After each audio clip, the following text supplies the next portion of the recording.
right here on the KTTP app. So you can go to your Play Store, just go to Google, put in KTTP, download the app, and you can hear some clear, crystal, digital, stereophonic sound 24/7. We are your premier morning news magazine. Glad to be on 1110 a.m. KTTP. And of course, streaming this morning on 5 different Facebook pages. You can go to Tony Brown Rummer number 2, Tony Brown Rummer number 3, the KTTP Facebook page, as well as the FM 107.5 Facebook page as well. We're still working on the FM. We got everything good to go. We're just waiting on the go ahead to flip the switch back on. Coming up this morning, we got Pastor Jock Williams, Crossing Jordan Fellowship Ministries, House of Healing. He's on the New Orleans Crime Commission. He's also the spiritual advisor to the NOLA Mayor, Latoya Cantrell, as well as the police chief, Ann Kirkpatrick, talking about the second mass shooting in 1 week for the city of New Orleans. They had I guess that would be a prayer vigil after they had the second line mass shooting in which 10 people got shot, 2 people were killed, and in broad daylight on Thursday at just past 12 noon. We're talking about 30 to 40 shots fired in broad daylight in the French Quarter area. 1 person was killed. I believe police do have the suspects in custody. It was a hit. Ann Kirkpatrick said it was a hit. They pulled up in an SUV. Q had mask on and everything, like something out of Boys in the Hood, or some sort of gangster movie, and just pulled up broad daylight while in a car and unloaded a machine gun at the person that they were intended to shoot. So 2 people got shot in that one. 1 of them were killed. Senator Jay Luna is going to be joining us at 8 o'clock hour, as he is the only white Democrat in the Louisiana Senate. We're going to get an update on the legislative tax session. I'll call it the Robin Hood, the reverse Robin Hood session, Q. Basically, where Jim Crow Jeff Landry, yeah, I said it, Jim Crow Jeff Landry is taking money from the poor and, of course, using that for tax subsidies for corporates and the big wigs, the rich people. So basically, if you have a hair shop, beauty shop, you cut grass, you fix flowers, you do any of those things, they're going to start taxing you on that. You're going to buy some software. You're going to keep up with exactly what you're charging customers. Barbershops, if I pay $25 for a haircut, now I'm going to be paying $30. If I pay $80 for going to the beauty shop, add another $10 to that. It's now going to cost you $90.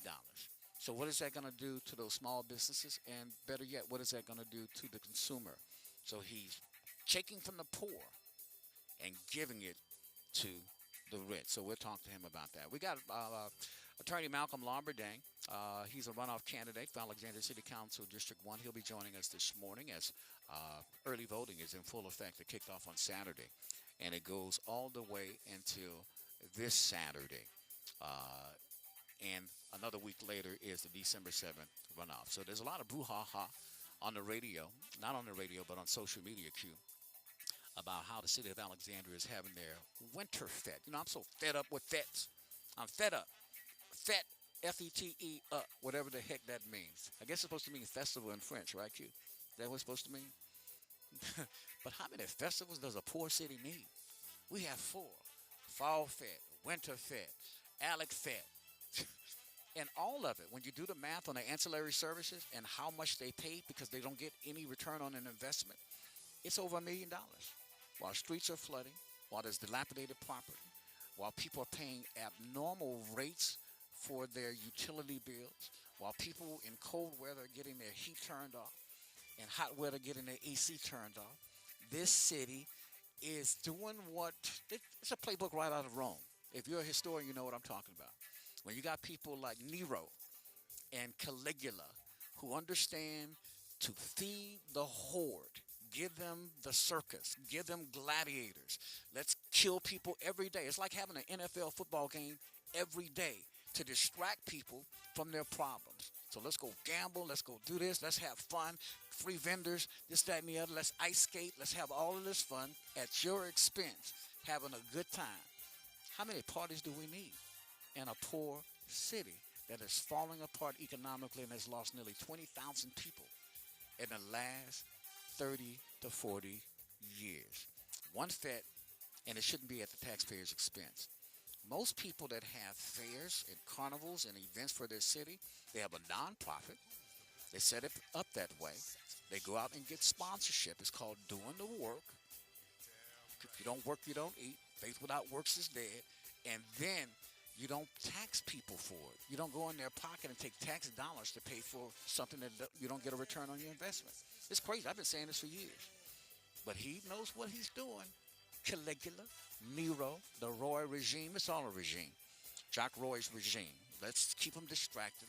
Let's give them 4 festivals. Not one, but let's give them 4. So we make them like we're doing all good. Everybody is happy. While people are suffering and can't even pay the utility bills. I'm going to call it what it is.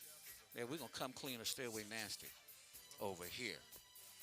Katrina Henson. Yeah, I got Katrina Henson, who says her then 16-year-old daughter was being groomed for sex by a 40-plus-year-old high school teacher and a coach. The district attorney in Winfield, Chris Neville, refused to prosecute, and the school district allowed the guy to resign. And now he has gotten hired at another school. She's outraged, and I'm outraged, too, because I saw the text. I know what a groomer and a pedophile looks like. You can hit that off. Plus, we got Senator Jay Luno again, and we got Malcolm Labradine and Silky Says, lead investigator with attorney Ben Crump. Don't y'all make me call Ben Crump Chris Neville, because I will. 13 minutes past the hour.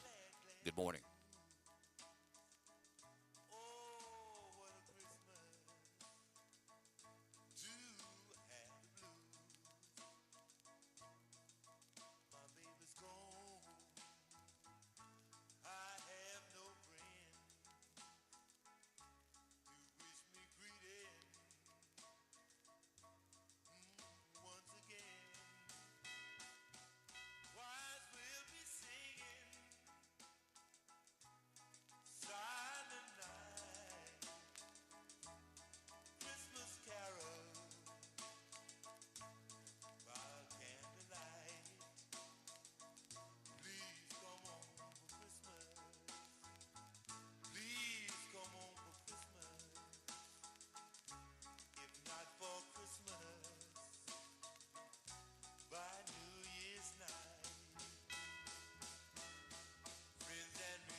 Hi, this is Dolores with Robinson Family Mortuary.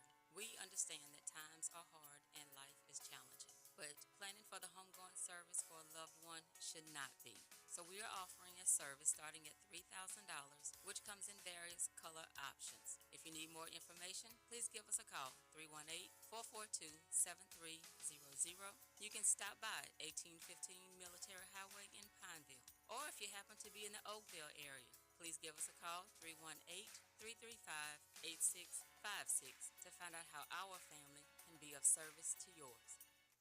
Hello, fellow Americans. Now is the time to see your exact tax president, H. Wendell Isidore. President Isidore has been doing taxes for more than 3 decades, more than 20 years at the same location at 2005 Suite B, Lee Street, next to M&M Meats in Alexandria. As your exact tax president, he was able to get his supporters more than $100 million in refunds over the course of the last few years. Listen up, tax filers. Your exact tax president, H. Wendell Isidore, is dedicated and will provide all of his constituents with auto protection at no charge. Not to mention, H. Wendell Isidore was voted Who is Who Professional of the Year for Tax Business Services the last several years. File with him, and you can register to win more than $50,000 in prizes, including a new car with tax title and license paid for. So if you want your taxes done right, on time, with the most easy advance refunds approved and dispersed within hours, Exact Tax, located at 2000 Lee Street, Suite B, next to M&M Meats in Alexandria, is where you want to go.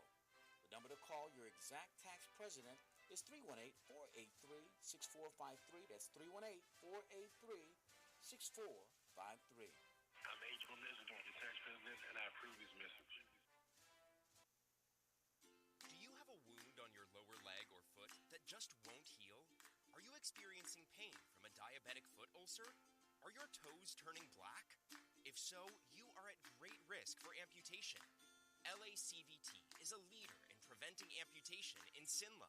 We have several wound healing options with outstanding outcomes, and we accept all insurance.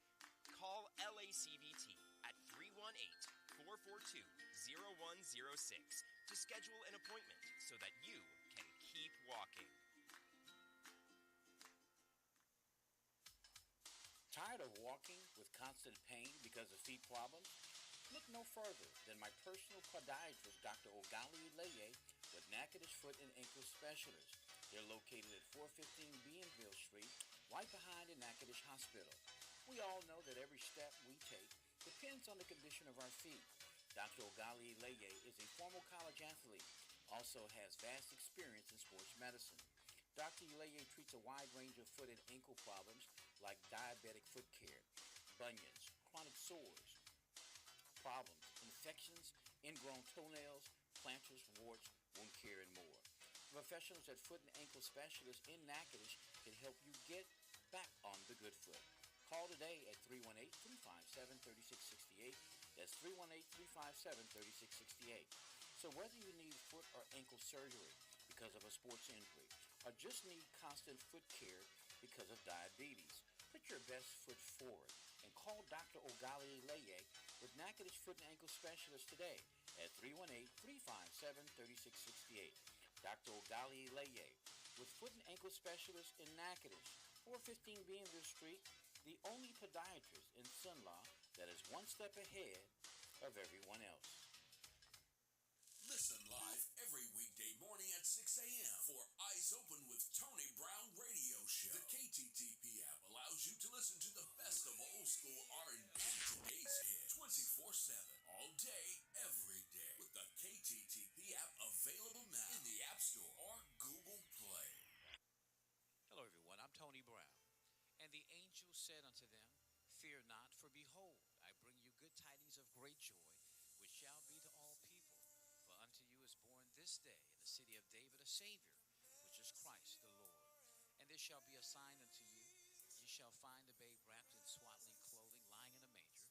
And suddenly there was with the angel a multitude of heavenly hosts praising God and saying, Glory to God in the highest, and on earth peace, goodwill towards men.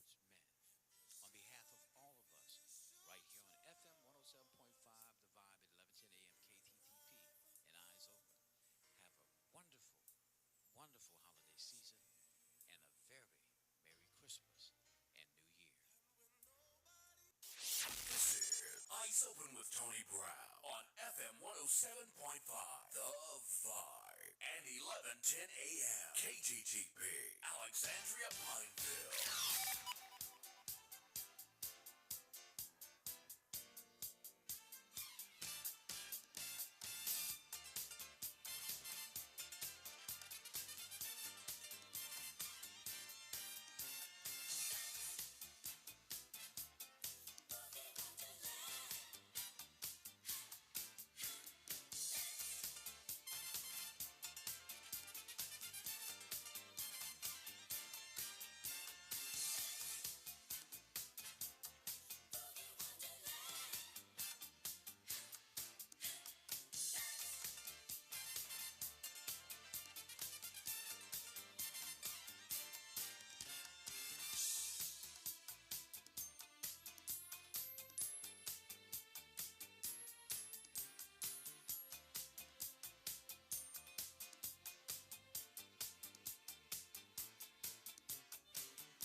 All right, we're back right here in your premier morning news magazine. New Orleans police responded to a shooting, the second mass shooting in less than a week. This one happened on Thursday in broad daylight, right there in the heart of the French Quarter. According to the New Orleans superintendent, Ann Kirkpatrick, said at least three mass suspects. This was a hit, folks. In a silver 2016 Honda Accord pulled up outside Dickie Brennan Steakhouse right there in the 700 block of Iberville and opened fire. Yeah, the two victims were in stable condition last week. One had surgery over the weekend. I think they're all stable. In the French Quarter, witness Aaron Jordan reported that 30 to 40 rounds of gunfire at Royal Street was blocked off for most of that day while police did their thing on the investigation. Dickie Brennan Steakhouse was closed at the time of the shooting. No staffers were injured. According to the spokesperson, the restaurant was closed on Thursday night. Now, it's the second mass casualty shooting, as I mentioned, in a week in Orleans Parish. According to the National Gun Violence Archive, a mass shooting is one of the that wounds four or more people, not including the assailant. On Sunday afternoon, the week before, gunfire broke out twice as the nine-time Social Aid and Pleasure Club's second line parade rolled through the Ninth Ward, wounding 10 people in the 1800 block of Almonaster Avenue, then killing two people and wounding a third 45 minutes. This is not a good look. As we approach the Thanksgiving weekend, it's definitely not a good look for people who will be headed down that way for the Bayou Classic. I want to bring back on my show this morning Pastor Jock Williams, a good personal friend, one of my many spiritual advisors, because y'all know I need so many. He's with Crossing Jordan Fellowship Ministries. Of course, also House of Healing. You can hear his ministry every Sunday at 10 a.m. right here on 1110 a.m. KTTP. He's on the NOLA Crime Commission, and he's a spiritual advisor to New Orleans Mayor Latoya Cantrell, as well as Police Superintendent or Police Chief Ann Kirkpatrick, my good friend, Pastor Jock Williams. Pastor Williams, welcome back, and I wish it was under better circumstances, my brother. Good morning. Thank you for always having me. Thank you to your faithful listeners for always welcoming us. I do too. I mean, but the bottom line is, you and I both know that for every dark cloud, there's always a silver lining, and there are some great things that are arising and coming out of this, even though there have been some tragedies that have occurred. Yeah, well, you wasted no time getting boots on the ground from spiritual leaders and other men of the faith, and bringing some of the community leaders, elected officials to. The following day, maybe, I think within a 24-hour period, you had a prayer vigil there at the church. I mean, it's to your credit. Well, the amazing thing is how quickly we will rally after something occurs. But the Bible lets us know that it's imperative for us to always be proactive instead of reactionary, because when we're reacting, that means that the enemy has struck a mighty blow and has caused havoc and chaos amongst our community. So I'm grateful to God that the spiritual leaders, our community leaders, our elected officials, and so on and so forth were willing to meet and gather. But I have been championing for the last 7 years for us to be proactive and to get out and to always put God in front, because we know that according to the Bible, whenever Israel was to go to war, they had a responsibility to first and foremost put Judah out front. Judah represents praise. And then afterwards they put the Levitical priesthood, which carried the presence of God. And as a result of following God's protocol, established protocol, Israel was always victorious.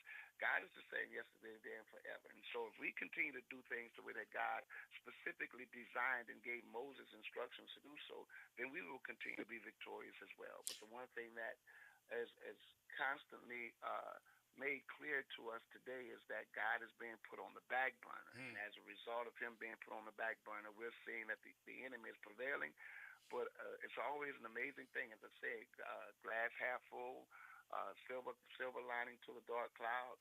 Whenever something like this happens, it always raises to the forefront a need, a desire to put God back in the position where he desires to be. So I'm grateful that God is being recognized and acknowledged, and that everything that he established is being desired, not only in our communities and our churches, but even more so amongst our leaders in our cities and communities. Well, to y'all's credit, we know that crime goes up traditionally during the holiday season. Although we know that most people are in a joyous, festive, and a Thanksgiving mood as we go from Thanksgiving to the Christmas season.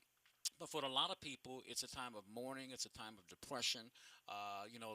Mourning lost loved ones who may not be there for this holiday, maybe that were last year. And we know that crime goes up because there's more people spending money. There's more people casing people at malls. There's more shrinkage, people stealing from the places where they work. It's just, although we say it's the holiday season, it's also tis the season to get robbed as well. It is the season for people to be depressed. Tis the season for people to commit violent crimes. But to the New Orleans Commission, uh, uh, which you are a member of, and New Orleans has seen such drastic decreases and certainly violent crime, some of the lowest numbers out of all of the major urban sectors in the country. And now this, but overall, when you take a look at the murder rate in New Orleans this year by comparison to years previous, it's very dismal. But for this to happen, at as we were wrapping up the year during the holiday season, really has to hurt Superintendent Kirkpatrick and certainly Latoya Cantrell and everybody who's involved on this coalition's efforts. Well, the amazing thing is that since man's hearts have turned away from God all the way back from the garden, we saw murder come in to our into our communities and into our world, and it created the type of chaotic situations that it does. Unfortunately, we know that until the Lord Jesus comes and returns, that will continue. On the same note, the one thing that I've found prevalent in all societies, whenever God again is put on the precipice, on the pinnacle of all our approaches as it pertains to how we accomplish and desire to do anything, that we always see great results, great numbers, and great decreases in the very things that causes us harm. The sad thing for me, Brother Tony, is this. Even as believers, I keep hearing people say the Thanksgiving holiday, Thanksgiving season, the one thing that we are supposed to be perpetually in is in a state of thanksgiving. God Amen. loves to be appreciated. And every morning we wake up, most of us in our homes and as believers, we'll say, thank you, Jesus, for another day waking, another opportunity to be alive. Well, the amazing thing is if we're all in everything, if we're always to give thanks, then this would not be a set aside for a certain time in November, but this would be all year round. And as a result of giving thanks to God, God always gives us reasons to be thankful. So, of course, crime is going to always do what it does, especially at a time like this because of tradition, where we believe that we're supposed to be able to purchase certain things and have certain things so that the people who love us or who we love have certain provisions made for them. But if we get if we get from being so enthralled by what society does and we do what it is that God recommended, then I promise you, man, we wouldn't talk about being thankful on the last Thursday in November, but we would always give thanks. And as a result, God would always do what he said he would do, that he would hear from his people and then heal his land. Man, one thing I love about you, you are always good for a sermon, and that was a sermon. Amen to that. God bless you. But before I let you go, brother, before I let you go, I do want to ask. I don't know if you guys have taken off this week. The commission. I know y'all generally meet at the beginning of the week, certainly after a weekend. If y'all would discuss, because I know there's the state police task force from that's there in New Orleans. I know the governor's efforts, and I know he's and his people are part of that team and that commission as well. The sheriff's office, the mayor's office, everybody coming together, more than 200 people are part of that coalition.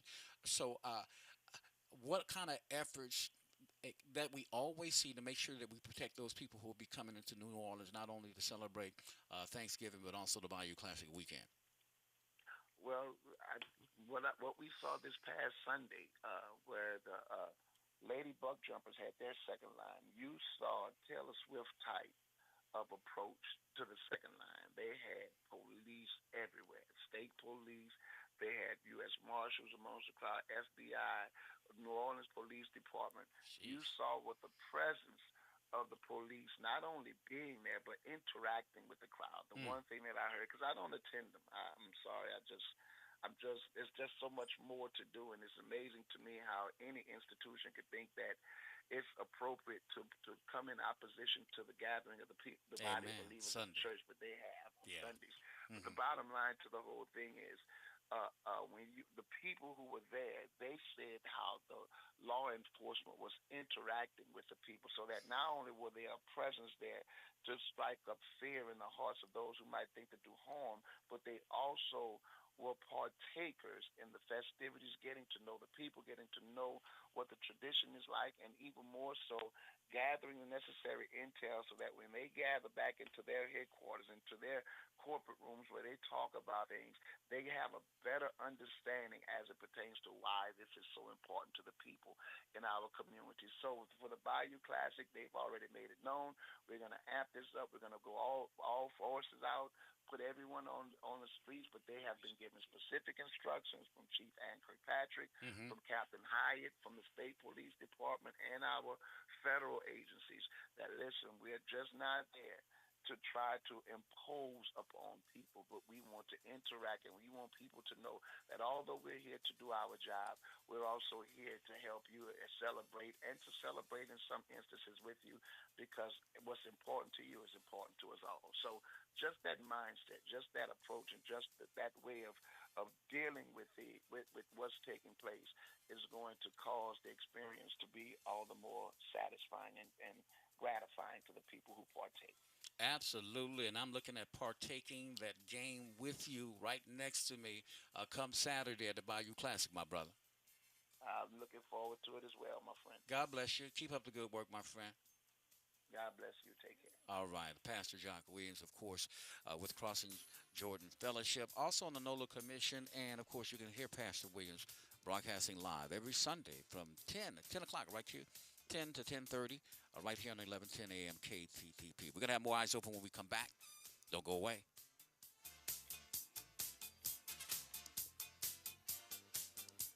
You're listening to Eyes Open with Tony Brown. Serious talk for serious people.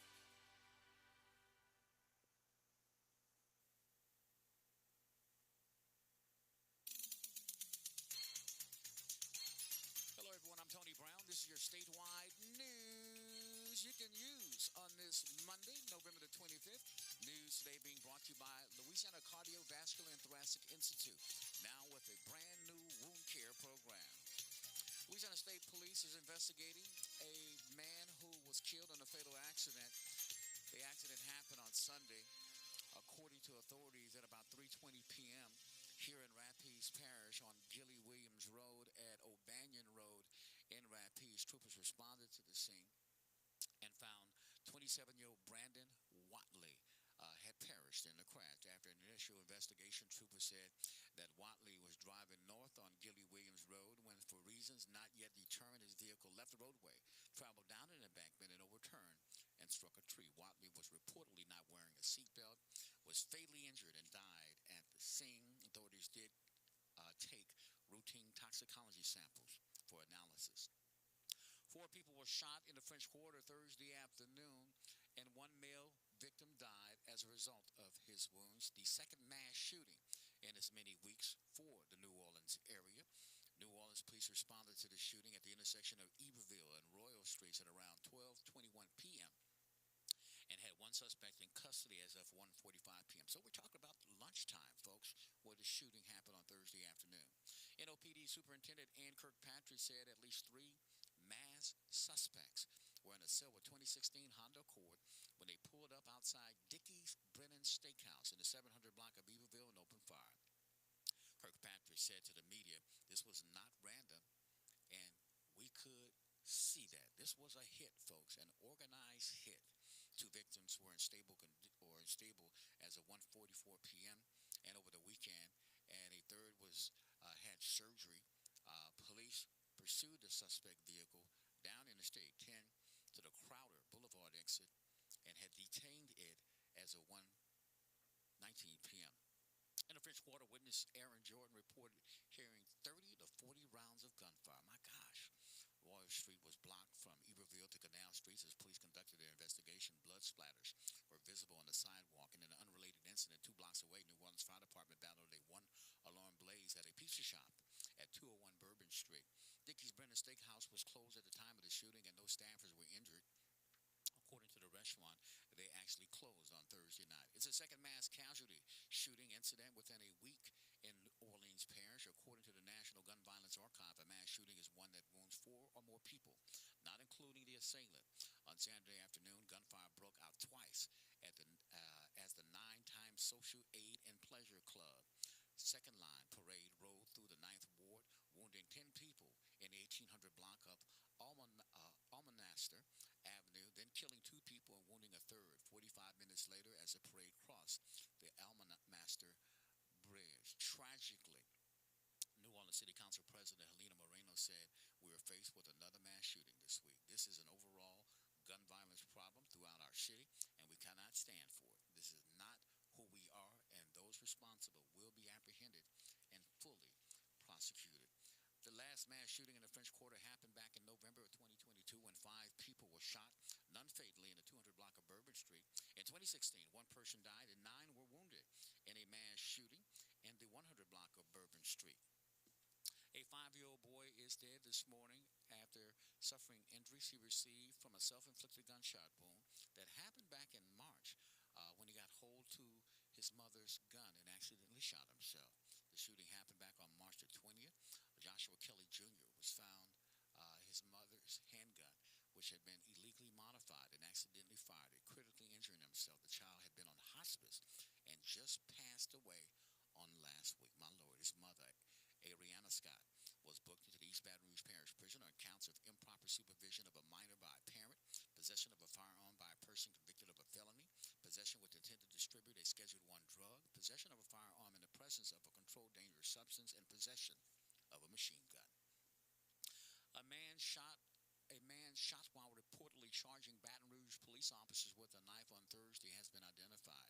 40-year-old Casey Cagle Jr.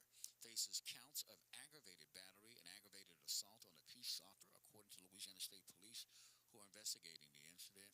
Baton Rouge officers were called to the 3400 block of North Sherwood Foster Drive on Thursday morning after a report of Cagle's roommate being attacked with a dangerous weapon. Cagle was armed with a knife when officers arrived, and he allegedly disregarded verbal commands to drop the weapon. Cagle then allegedly charged at officers with the weapon, and one officer shot him in response. Officers rendered aid to Cagle at the scene, and he was taken to a hospital with non-life-threatening injuries. Cagle was later booked into the East Baton Rouge Parish Prison. No officers were harmed during the incident. The identity of the firing officer has not been released, but the officer has been put on administrative leave following the shooting, per department policy. A man who formerly worked as a contracted building inspector for the city of Baton Rouge pled guilty Friday to distributing child pornography. 37-year-old Blake Joseph Steiner of Baton Rouge pled guilty in federal court to attempting to join an online group dedicated to sharing child pornography in March. He was arrested in May by East Baton Rouge Homeland Security. Steiner's conviction is punishable by a maximum penalty of 20 years in prison, a $250,000 fine, and up to a lifetime period of supervised release, including registering as a sex offender, according to the U.S. Department of Justice. According to admissions made during Steiner's plea, he initiated a conversation on a mobile application group chat with an undercover agent. Authorities give no information on which agency the agent was affiliated with. Steiner began messaging the agent in an attempt to gain access to a group that he thought was dedicated to disseminating child pornography. The undercover agent requested Steiner send a video of him showing his face and stating the day's date in order to gain access to the group's chat. Steiner agreed, sending a video of himself saying, "Today is March the 4th. As a final effort to gain the trust of the agent, Steiner sent a video of a child younger than 12 being sexually assaulted by an adult male. 2 pieces of legislation that would make a temporary pay raise for K through 12 teachers and school support workers permanent received final passage Friday in the Louisiana legislature, but voters have to approve a constitutional amendment before the money appears in their paychecks next school year. Together, House Bill 5 by Representative Representative Tony Bacala, the Republican out of Prairieville, and House Bill 7 by Representative Julie Emerson, a Republican out of Cameron Crow, would use constitutionally protected funds to pay down nearly $2 billion in teacher retirement system debt. It also requires local school districts to use money they would have put toward debt payments to make a $2,000 stipend. The legislature has provided on a temporary basis for 2 years a permanent part of teacher salaries. A $1,000 stipend for support workers would also be made permanent. Fewer students nationwide applied for federal financial aid last year, which experts have chalked up to the botched rollout of a new application. Problems including glitches and technical issues, especially for students whose parents don't have Social Security numbers. The challenges added to the number of students who failed to fill out the free application for federal student aid, or FAFSA, even though it can unlock grants, loans, and scholarships that make higher education more affordable. Nationally, we see millions of students who aren't eligible for financial aid, but that money is left on the table because they didn't complete the FAFSA, that according to Ebony Holmes with the Louisiana Office of Student Financial Aid, or LOSFA. But Holmes and others in our office are cautiously optimistic that this year will be different. The U.S. Department of Education is promising fewer glitches, increased call center staffing, and a simplified application process. Originally set to open on December the 1st, the application is already available to students with verified student aid IDs. After LSU's lost its third straight game last weekend, senior linebacker Greg Penn texted some of the other teammates. He messaged quarterback Garrett Nussmeier, left tackle Will Campbell, and running back Josh Williams. Together they planned a players-only meeting for Monday afternoon. We called it a Come to Jesus meeting. They gathered in the team room about half an hour before a regularly scheduled meeting. Senior defense end Brad Swenson said Nussmeier, Campbell, Williams, and Penn spoke to their teammates at the front of the room. Quote, "We had a great conversation," Swenson said. "Come to Jesus moment." Players said after a 24-17 win Saturday over Vanderbilt that the meeting helped them snap their losing streak. They can't contend for a championship anymore, but they wanted to keep the end of their season from falling apart. They said the meeting helped reestablish focus and remind everyone the importance of accountability. Jalen Reed's 6'10", 240-pound frame wasn't just used to score for himself. The LSU forward had his build work as a shield to free up space for teammates like DJ Bailey, who swooped in for a layup to give his team 100-96 lead over Central Florida in a triple overtime. Talking about LSU basketball. Clutch play was at the heart of the Tigers' triple overtime comeback win over Central Florida, 109-102 win on Sunday at Colonial Hall in White Sulphur Springs, West Virginia. The win gave the Tigers a third-place finish in the Greenbrier tip-off. LSU lost 74-63 to Pittsburgh, its first game of the tournament on Friday. The last time the Tigers played 3 overtimes was on February 23rd of 2013 when they beat Alabama at home. And finally, forecasters through the country issued warnings that another round of winter weather could complicate travel leading up to the Thanksgiving holiday, while California and Washington State continue to recover from storm damage and power outages. In California, where a person was found dead in a vehicle submerged in floodwaters on Saturday, authorities braced for more precipitation while grappling with flooding and small landslides. What we can expect here is a good cold front coming in, with temperatures coming in on Thanksgiving Day, dropping down possibly into the mid to low 30s throughout the weekend. So it's going to be a chilly Thanksgiving holiday. I'm Tony Brown. That's your statewide news you can use on this Monday, November the 25th, for Eyes Open Radio at 11:10 a.m. KTTP. Have a safe and a blessed day. Tired of walking with constant pain because of feet problems? Look no further than my personal podiatrist, Dr. Ogali Leye with Natchitoches Foot and Ankle Specialist. They're located at 415 Bienville Street, right behind Natchitoches Hospital. We all know that every step we take depends on the condition of our feet. Dr. Ogali Leye is a former college athlete, also has vast experience in sports medicine. Dr. Leye treats a wide range of foot and ankle problems like diabetic foot care, bunions, chronic sores, nail problems, infections, ingrown toenails, planters, warts, wound care, and more. The professionals at Foot and Ankle Specialists in Natchitoches can help you get back on the good foot by calling 318-357-3668. That's 318-357-3668. So whether you need foot or ankle surgery because of a sports injury or just need constant foot care because of diabetes, put your best foot forward and call Dr. Ogali Leye with Natchitoches Foot and Ankle Specialist today at 318-357-3668. Dr. Ogali Leye with Foot and Ankle Specialist, 415 Bienville Street in Natchitoches, the only podiatrist in central Louisiana that is one step ahead of everyone else.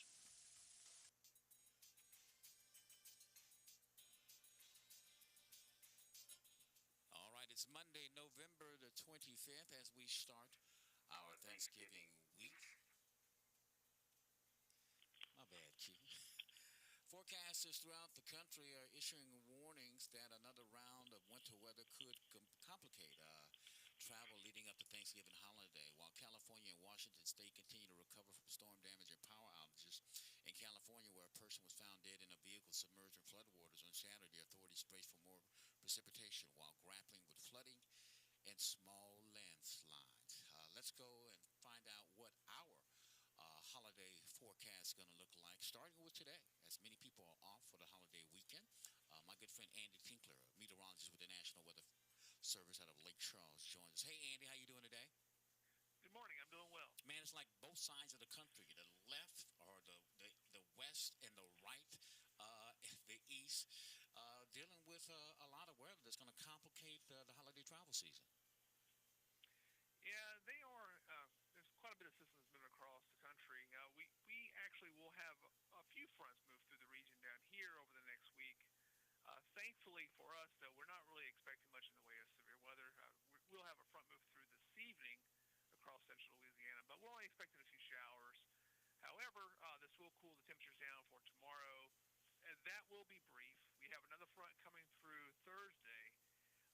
That, however, will cool us down quite a bit for Thursday afternoon and through the weekend. There may be a few thunderstorms with that front, but not really much in the way of severe weather to speak of at this time. Well, I'll take the cold weather because it's nothing like eating turkey and going outside and getting a breath of nice, crisp, cool air. So I would definitely welcome that on Thursday, on Thanksgiving Day. And, of course, for many people who are going to be traveling down to New Orleans for the Bayou Classic weekend, there's going to be some precipitation, look like in the forecast for our region for that weekend. Actually, the weekend looks pretty good. It's just kind of chilly. We may have a few showers and storms around Thursday, but really the main weather story for the weekend could be a potential light freeze for a couple of mornings from Friday through about Monday. Mm-hmm. Otherwise, it's really not much in the way of any type of precip, just chilly. Well, and that's how I want it. And some good chilly weather as well. Thanks a lot, Andy. You have a good one, man. We appreciate you. You're welcome. You have a good one, too. You too, sir. Andy Tinkler, meteorologist with the National Weather Service with your Monday, November the 25th.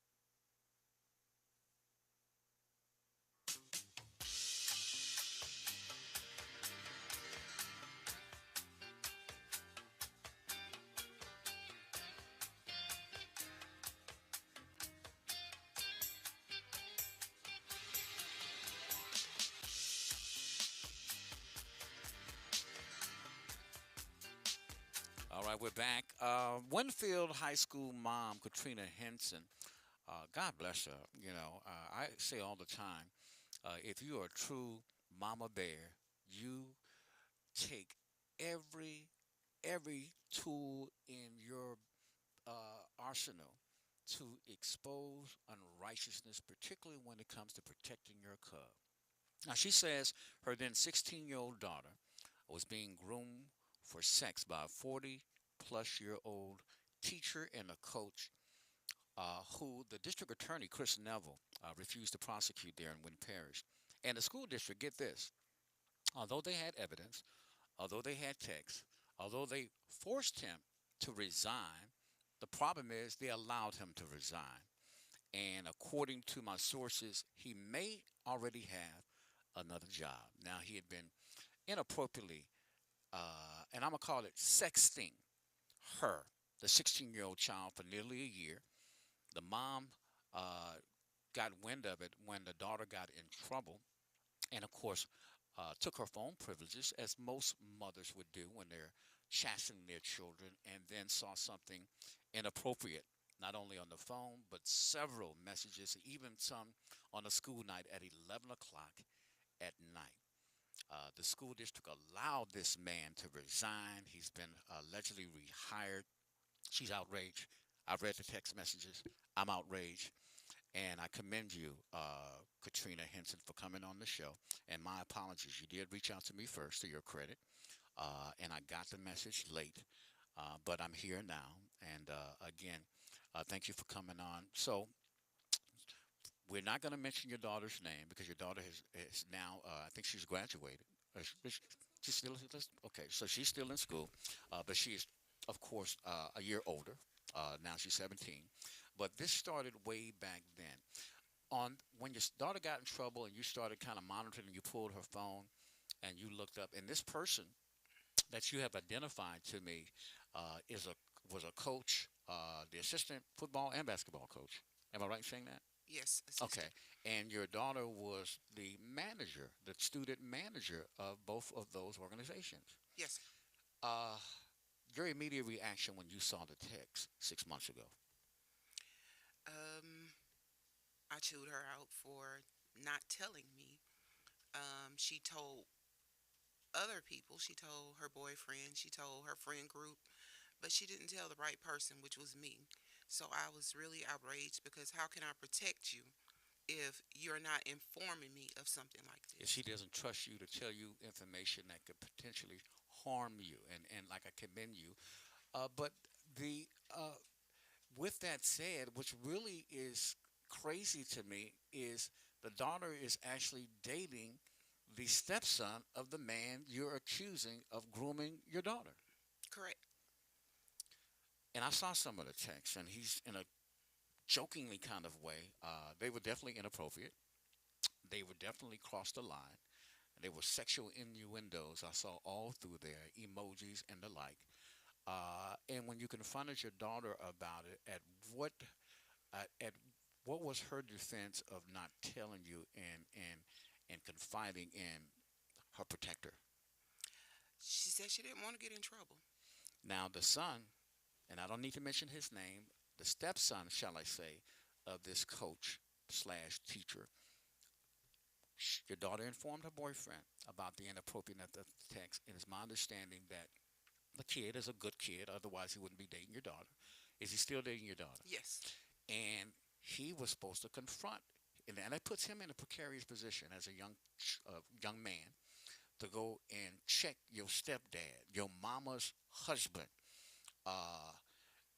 And when she told him about what she was going through, tell me the boyfriend's response. Oh, he was very upset. He was mad. And he was like, well, I'm going to front him and I'm going to tell my mother. But he couldn't at the time. Why? Mother and stepdad was going through some marital issues with infidelity. Okay. So bottom line, he already knew that the relationship between his mother and his stepdad was fragile. Right. And because of this very thing, infidelity. But when it comes to children, I mean, in the state of Louisiana, they're very serious laws. So you did the first thing. The first thing you did was chasten her. Did you ever try to reach out to him? No. Okay, but She well, I was talking to her and I said, okay, how do you want me to handle this? Do you want me to talk to him, or would you like the police? And she immediately said the police. oh, okay, okay. So after because children are children. I mean, although we see many of these girls that are, wearing makeup, they look like they're trying to be grown up, but they're still children, and their frontal lobe still is not mature enough to distinguish the seriousness of what was going on here. What did some of the texts say? Some of the texts that he sent her, the inappropriate ones. Telling her how he wanted to see her that night at night, asking her could she get out, asking her to sneak out. Oh, wow. And tell me that she was with her boyfriend, Which was his stepson. yes. Also asking her if she was going to be with him once she graduated school because the boyfriend had her now. Um, And then he made some sort of comment about, well, wouldn't that be something that you could have you could have the son and the father too? right. Wow. And then I saw the eye emojis, and then referring to about how good she looked in her In jeans. her jeans and in her sweatpants, because like on some of the game nights, like I said, she was a trainer for the football team, and she would have on sweats. Okay. And he would tell her how good she looked in her sweats or how good her jeans looked, Hmm. like on days that they could wear jeans. And he was like, "You can't be wearing those jeans and sending these emojis." I don't Did you even know feel what to these say. texts rose to the level of sexting? Oh, definitely. Okay. And when you took the evidence to the school district, rightfully so, what was their reaction? Well, I took it to the police Okay, you because went to the police I went first straight because to there's the a procedure. police. Okay, which is the right thing to do. So, what did Johnny Carpenter and his team do? Well, I never spoke with Mr. Carpenter, but I spoke with Officer Goody, and I forgot the other officer's name. And so they told me that they worked on it all night, but they was like, "Oh, he's definitely going to jail," because They saw one of it. the text messages admitted, like, "Oh, I'm going to jail." He said an inappropriate statement, and then he said, "I'm He going to said in jail." his text, "I'm going to jail." And when the investigators, to their credit, let me say this, Johnny Ray, no, no defense of Johnny Ray, but his investigators investigated, Yes, and they took their investigation and they turned it over like most, that they felt that there was something there. And you even told me that one of the officers said, "Yeah, there's something there," yes, because they recognized that what he was doing was grooming. It's illegal. It is illegal for a teacher. There's certain statutes in the state of Louisiana that they take very seriously.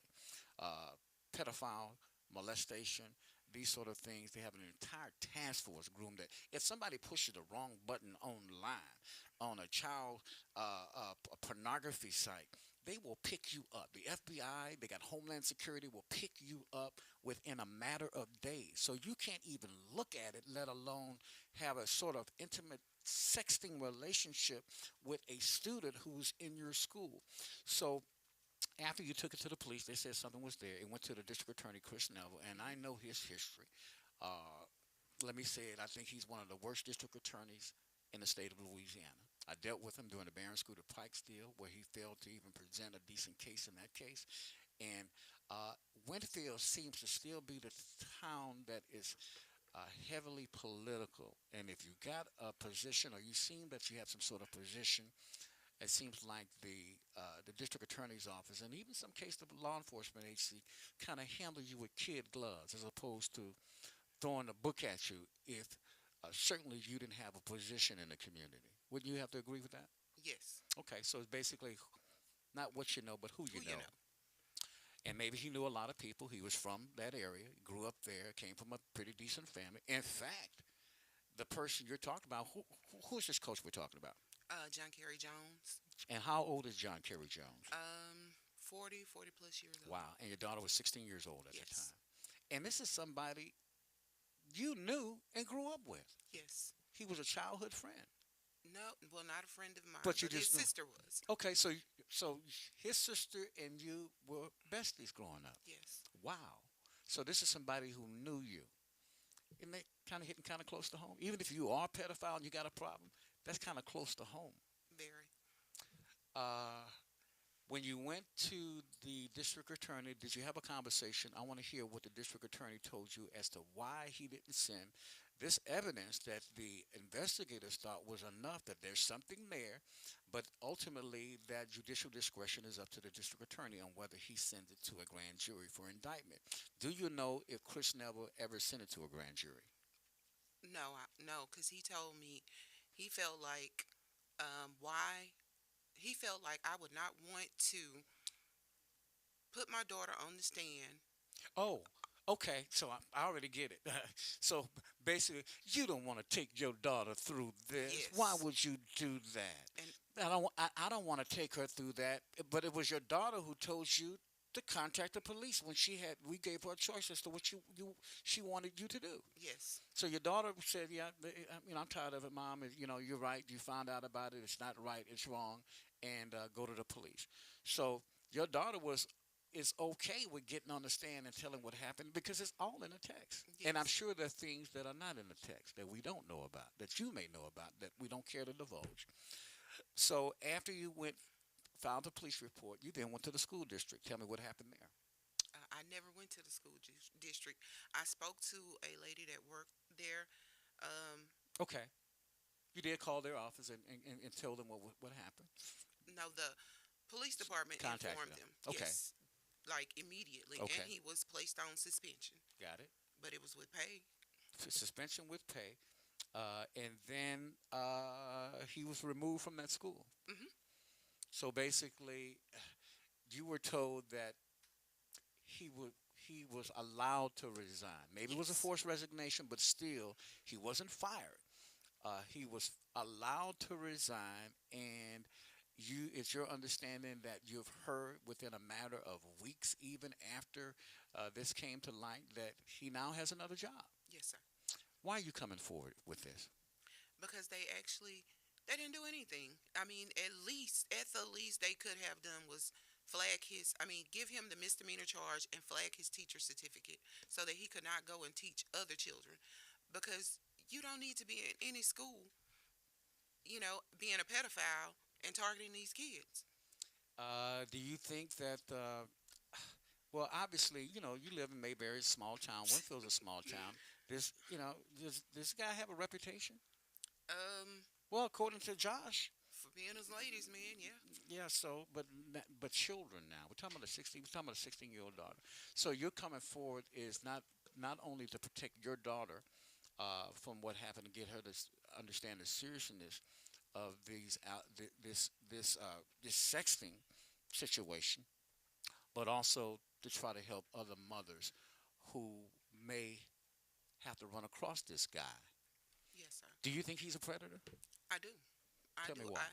I mean, I never would have thought it because I've known him almost my whole life. The entire time, I'm thinking she's safe, and if nothing else, he would be watching out for her when they go off on the Now, different he wasn't games watching and out stuff. for her. He was watching her. Exactly, Yeah. but he was the one I had to be worried about. So that really bothered me. A wolf in sheep's clothing. I mean, I've heard allegedly she's not the first one. Mm. The first child. Mhm. There was another one, and I won't call And that name. and all of that needs to be part of of an investigation. So the district attorney didn't even take a look at possibly, or even the investigators go and talk to another child who may have been victimized by this guy. I don't know. When I talked to the investigating officer, I did give him that child's name.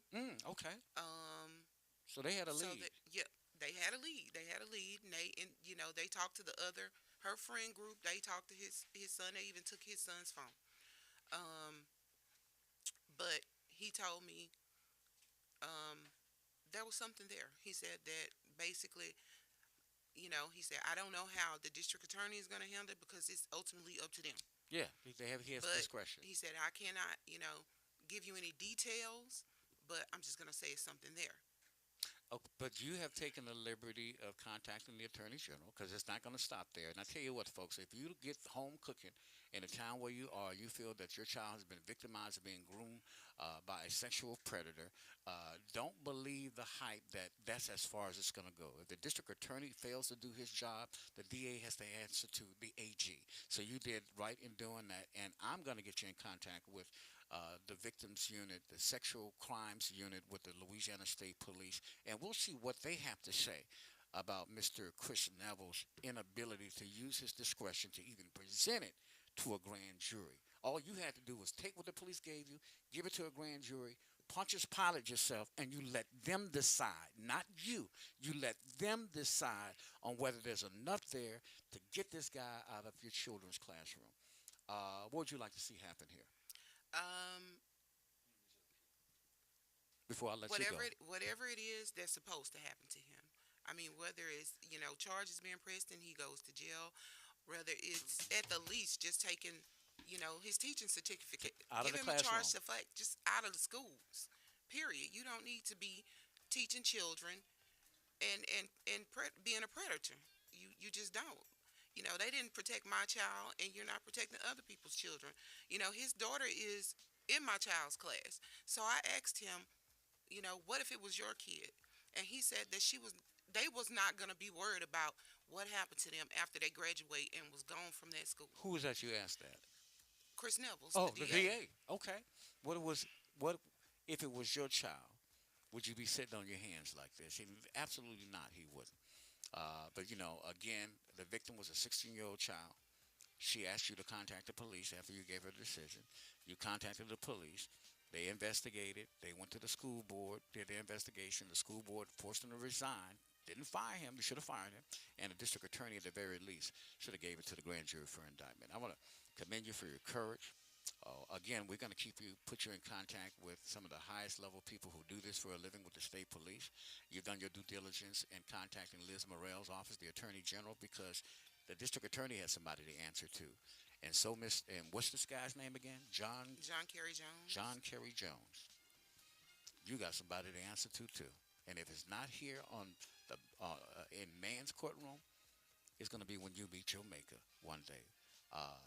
Keep me posted as to what's going on. Okay. Thank you for your courage. Thank you for your strength. And don't let anybody in Winfield tell you that you're doing the wrong thing by protecting your baby, because you're going to have some people that are going to come against you for this. You probably already are feeling it, maybe on social media, but you keep your head up and you're doing the right thing. You're doing what your mother's supposed to do. And if you don't protect your child by law and something happens to your child, they'll come put you in handcuffs. So you're doing the right thing. God bless you. Again, Winfield High School mom, Katrina Henson. Man, keep doing what you're doing, okay? Keep me posted. I will. It ain't over. It ain't over. More Eyes Up when we come back.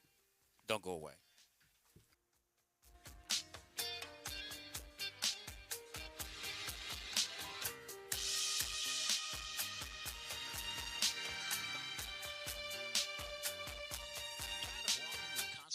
Because of feet problems?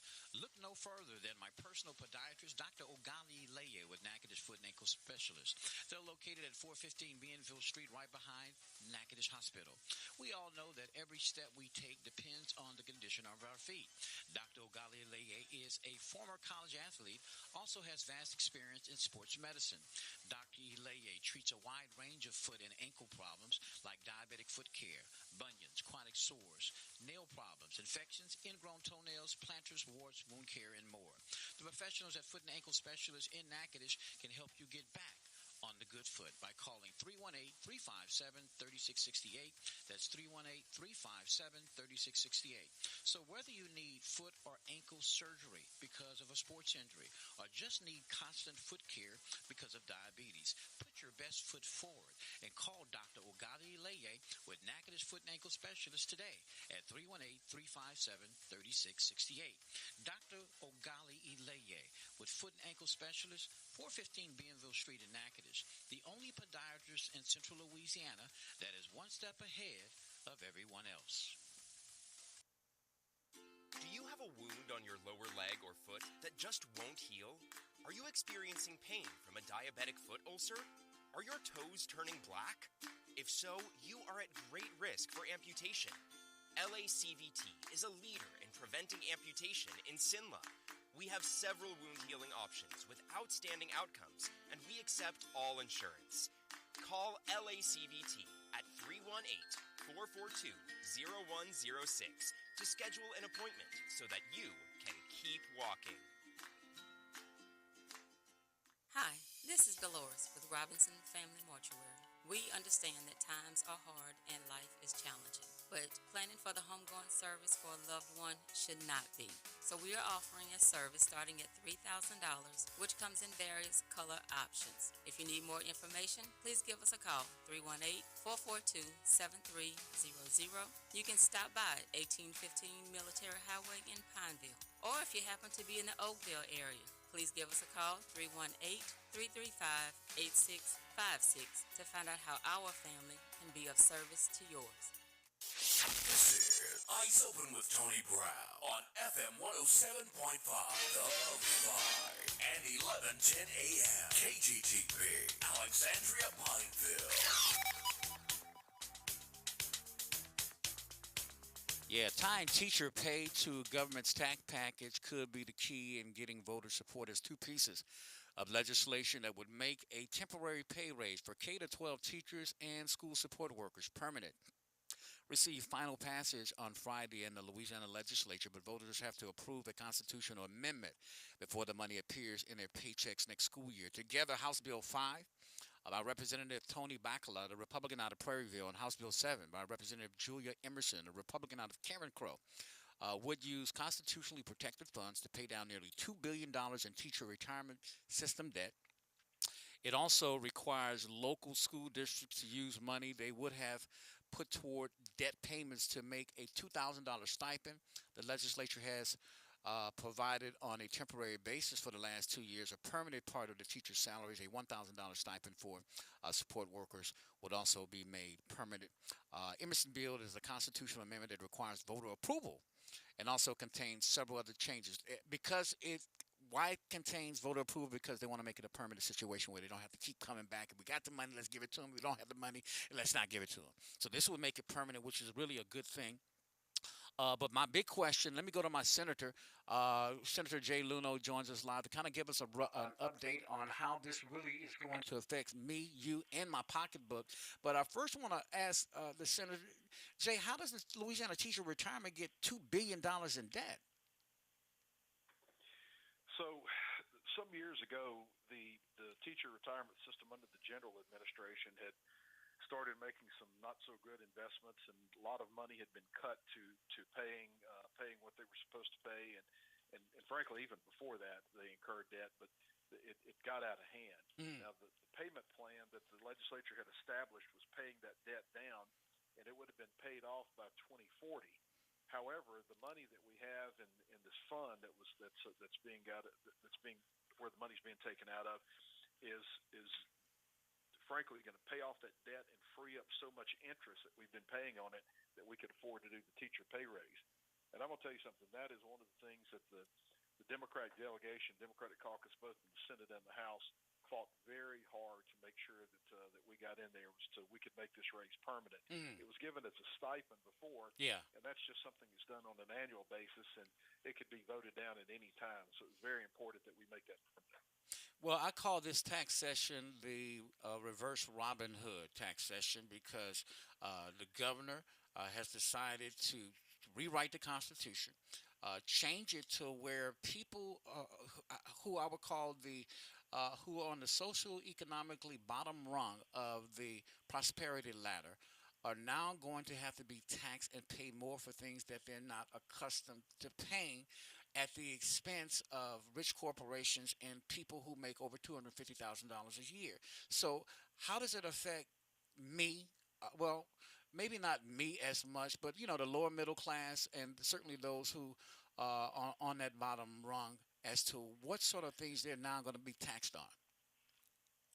Got you. And it does some of that. It doesn't do all of that. We were able to get some of that out. Okay. Let me start out by telling you this. Okay. In the Senate, there are 39 members, and we have 11 Democrats, and we caucus together, and we all support one another. However, with 11 votes, it's obvious the Republicans can pass anything they want to. They don't need our votes. They don't have to have our votes. But however, they know that on other things that we can help and the other things that they're going to need our help on, and it makes sense to do a lot of these things. So we were able to get some of these things done. It was one of those situations, Tony, where we had to make a decision. Do we just vote no on everything and have a record where we have a no vote for whatever that's good for, or do we work with the governor? Do we work with the Republicans and try to do the best we can for our constituents? And that was the choice we made. Now, as to how it affects people, sales tax always is regressive, and it affects poor people worse than it does wealthy people. There's no doubt about that, and that's one of the issues we had.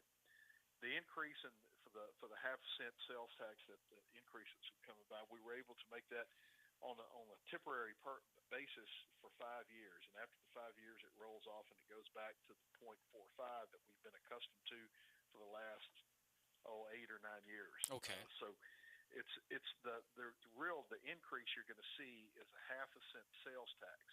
Now, Senator Jimmy Harris out of New Orleans, who's a caucuses with us in the Democrat caucus and is a good guy and a smart guy. He was able to put together a chart using a lot of information that his office obtained, and they gave us some numbers about what it would mean. For example, people with income of less than $15,000 per year, they would see an overall increase. That's after a reduction in reduction down to zero on income taxes for that classification of people, and other taxes that they would average pay. It would be about an increase of about $57 per year. Okay.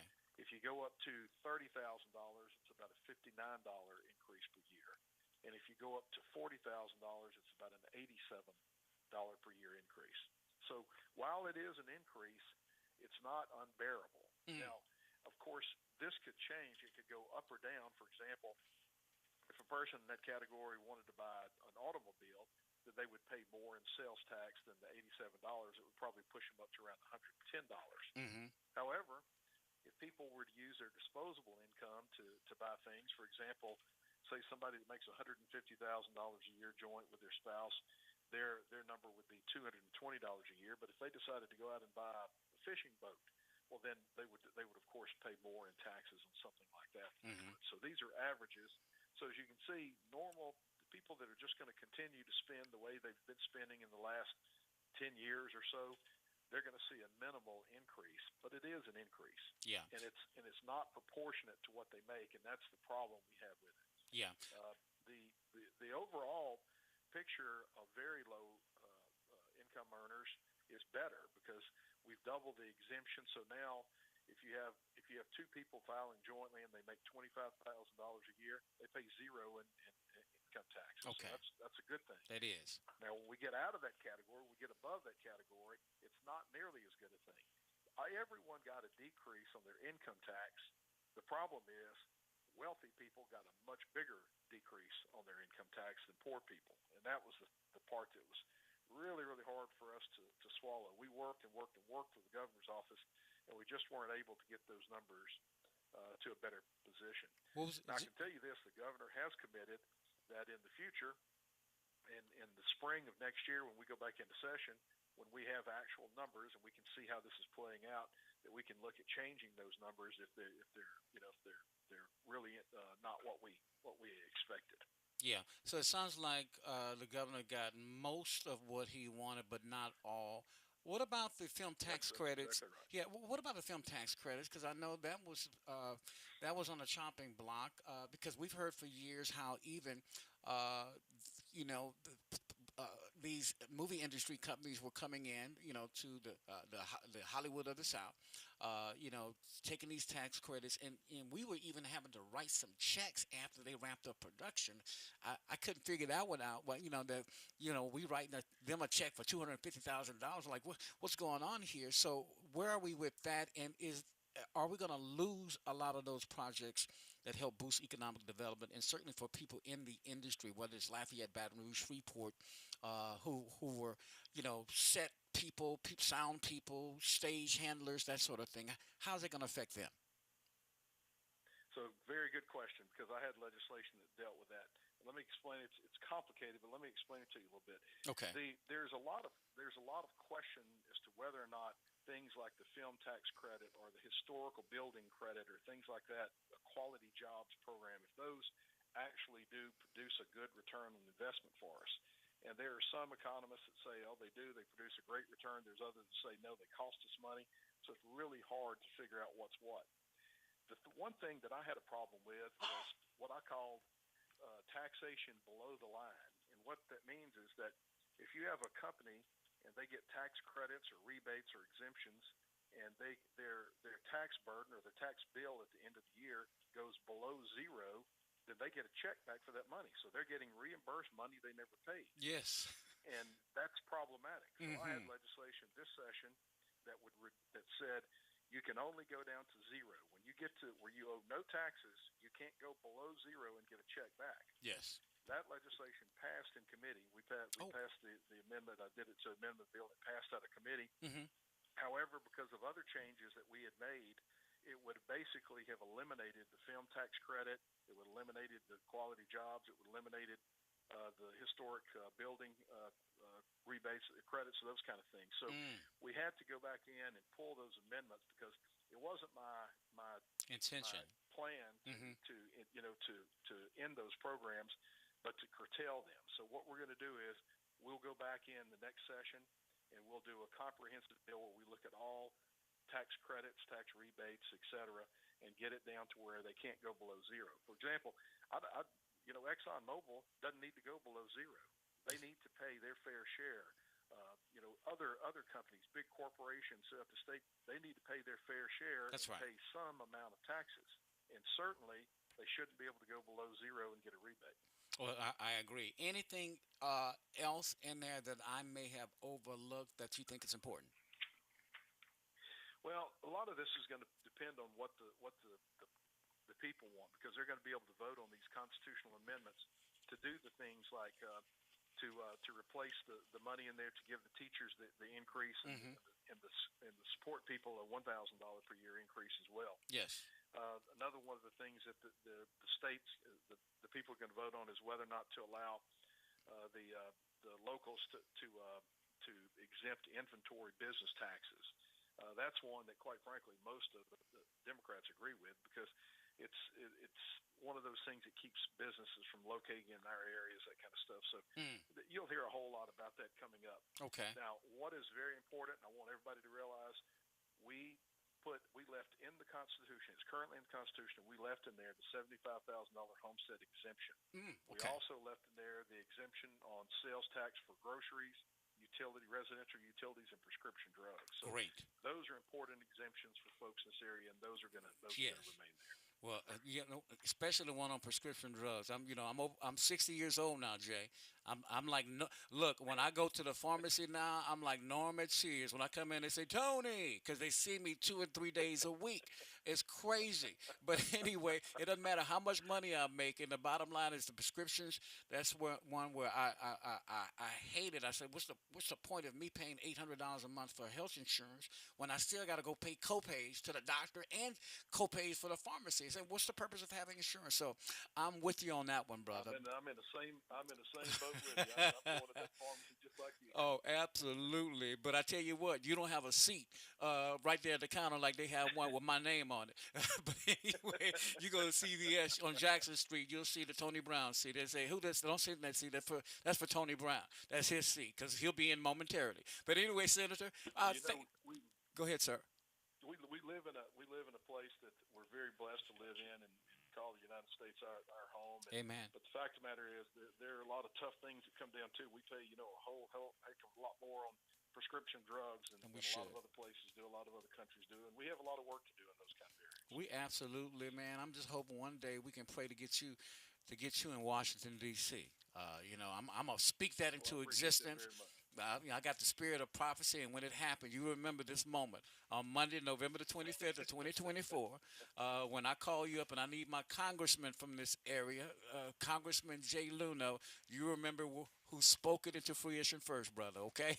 Well, I appreciate that. We got a little farewell party the other night for Congressman Fields. He's a dear friend, and great to see him go, but I'm happy to see him there too. Well, we're happy to see him there, and of course he can join my fraternity brother, Congressman Troy Carter, because let me tell you, they need all the help they can get. Amen. Happy Thanksgiving. Happy Thanksgiving to you and your family, my friend. Thank you for the access. Same to you and your family and all your listeners. Thank you very much. All right, my friend. God bless. All right. Of course, our Senator Jay Luno, the lone Caucasian Democrat in the Louisiana Senate. More Eyes Open when we come back. Don't go away.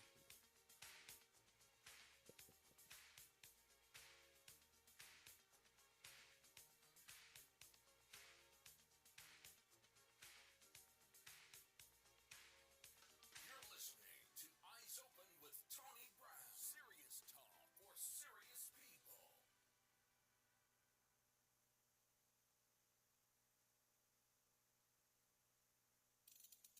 This is your statewide news you can use on this Monday, November the 25th. News today being brought to you by Louisiana Cardiovascular and Thoracic Institute, now with a brand new wound care program. Louisiana State Police is investigating a man who was killed in a fatal accident. The accident happened on Sunday, according to authorities, at about 3:20 p.m. here in Rapides Parish on Gilly Williams Road at O'Banion Road in Rapides. Troopers responded to the scene and found 27-year-old Brandon Watley had perished perished in the crash. After an initial investigation, troopers said that Watley was driving north on Gilly Williams Road when, for reasons not yet determined, his vehicle left the roadway, traveled down an embankment, and overturned and struck a tree. Watley was reportedly not wearing a seatbelt, was fatally injured, and died at the scene. Authorities did take routine toxicology samples for analysis. 4 people were shot in the French Quarter Thursday afternoon, and one male victim died as a result of his wounds. The second mass shooting in as many weeks for the New Orleans area. New Orleans police responded to the shooting at the intersection of Iberville and Royal Streets at around 12:21 p.m. and had one suspect in custody as of 1:45 p.m. So we're talking about lunchtime, folks, where the shooting happened on Thursday afternoon. NOPD Superintendent Ann Kirkpatrick said at least 3 masked suspects were in a cell with 2016 Honda Accord when they pulled up outside Dickey's Brennan Steakhouse in the 700 block of Beaverville and opened fire. Kirkpatrick said to the media, "This was not random, and we could see that. This was a hit, folks, an organized hit. 2 victims were unstable as of 1:44 p.m. and over the weekend, and a third was had surgery. Police pursued the suspect vehicle down Interstate 10 to the Crowder Boulevard exit and had detained it as of 1:19 p.m. In the French Quarter, witness Aaron Jordan reported hearing 30 to 40 rounds of gunfire. My gosh. Royal Street was blocked from Iberville to Canal Streets as police conducted their investigation. Blood splatters were visible on the sidewalk. In an unrelated incident 2 blocks away, New Orleans Fire Department battled a 1-alarm blaze at a pizza shop at 201 Bourbon Street. Dickey's Brennan Steakhouse was closed at the time of the shooting, and no staffers were injured. According to the restaurant, they actually closed on Thursday night. It's a second mass casualty shooting incident within a week in Orleans Parish. According to the National Gun Violence Archive, a mass shooting is one that wounds 4 or more people, not including the assailant. On Saturday afternoon, gunfire broke out twice at as the 9-time Social Aid and Pleasure Club Second Line Parade rolled through the 9th Ward, wounding 10 people in the 1800 block of Almonaster Avenue, then killing 2 people and wounding a third 45 minutes later as the parade crossed the Almonaster Bridge. Tragically, New Orleans City Council President Helena Moreno said, "We are faced with another mass shooting this week. This is an overall gun violence problem throughout our city, and we cannot stand for it. This is not who we are, and those responsible will be apprehended and fully prosecuted." The last mass shooting in the French Quarter happened back in November of 2022 when 5 people were shot, none fatally, in the 200 block of Bourbon Street. In 2016, 1 person died and 9 were wounded in a mass shooting in the 100 block of Bourbon Street. A 5-year-old boy is dead this morning after suffering injuries he received from a self-inflicted gunshot wound that happened back in March when he got hold to his mother's gun and accidentally shot himself. The shooting happened back on March the 20th. Joshua Kelly Jr. was found his mother's handgun, which had been illegally modified and accidentally fired it, critically injuring himself. The child had been on hospice and just passed away on last week. My Lord, his mother, Ariana Scott, was booked into the East Baton Rouge Parish Prison on counts of improper supervision of a minor by a parent, possession of a firearm by a person convicted of a felony, possession with intent to distribute a Schedule I drug, possession of a firearm in the presence of a controlled dangerous substance, and possession of a machine gun. A man shot while reportedly charging Baton Rouge police officers with a knife on Thursday has been identified. 40-year-old Casey Cagle Jr. faces counts of aggravated battery and aggravated assault on a peace officer, according to Louisiana State Police, who are investigating the incident. Baton Rouge officers were called to the 3400 block of North Sherwood Foster Drive on Thursday morning after a report of Cagle's roommate being attacked with a dangerous weapon. Cagle was armed with a knife when officers arrived, and he allegedly disregarded verbal commands to drop the weapon. Cagle then allegedly charged at officers with the weapon, and one officer shot him in response. Officers rendered aid to Cagle at the scene, and he was taken to a hospital with non-life-threatening injuries. Cagle was later booked into the East Baton Rouge Parish Prison. No officers were harmed during the incident. The identity of the firing officer has not been released, but the officer has been put on administrative leave following the shooting, per department policy. A man who formerly worked as a contracted building inspector for the city of Baton Rouge pled guilty Friday to distributing child pornography. 36 37-year-old Blake Joseph Steiner of Baton Rouge pled guilty in federal court to attempting to join an online group dedicated to sharing child pornography in March. He was arrested in May by East Baton Rouge Homeland Security. Steiner's conviction is punishable by a maximum penalty of 20 years in prison, a $250,000 fine, and up to a lifetime period of supervised release, including registering as a sex offender, according to the U.S. Department of Justice. According to admissions made during Steiner's plea, he initiated a conversation on a mobile application group chat with an undercover agent. Authorities give no information on which agency the agent was affiliated with. Steiner began messaging the agent in an attempt to gain access to a group that he thought was dedicated to disseminating child pornography. The undercover agent requested Steiner send a video of him showing his face and stating the day's date in order to gain access to the group's chat. Steiner agreed, sending a video of himself saying today is March the 4th. As a final effort to gain the trust of the agent, Steiner sent a video of a child younger than 12 being sexually assaulted by an adult male. Two pieces of legislation that would make a temporary pay raise for K through 12 teachers and school support workers permanent received final passage Friday in the Louisiana legislature, but voters have to approve a constitutional amendment before the money appears in their paychecks next school year. Together, House Bill 5 by Representative Tony Bacala, the Republican out of Prairieville, and House Bill 7 by Representative Julie Emerson, a Republican out of Cameron Crowe, would use constitutionally protected funds to pay down nearly $2 billion in teacher retirement system debt. It also requires local school districts to use money they would have put toward debt payments to make a $2,000 stipend. The legislature has provided on a temporary basis for 2 years a permanent part of teachers' salaries. A $1,000 stipend for support workers would also be made permanent. Fewer students nationwide applied for federal financial aid last year, which experts have chalked up to the botched rollout of a new application. Problems including glitches and technical issues, especially for students whose parents don't have Social Security numbers. The challenges added to the number of students who failed to fill out the free application for federal student aid, or FAFSA, even though it can unlock grants, loans, and scholarships that make higher education more affordable. Nationally, we see millions of students who are eligible for financial aid, but that money is left on the table because they didn't complete the FAFSA, that according to Ebony Holmes with the Louisiana Office of Student Financial Aid, or LOSFA. But Holmes and others in our office are cautiously optimistic that this year will be different. The U.S. Department of Education is promising fewer glitches, increased call center staffing, and a simplified application process. Originally set to open on December the 1st, the application is already available to students with verified student aid IDs.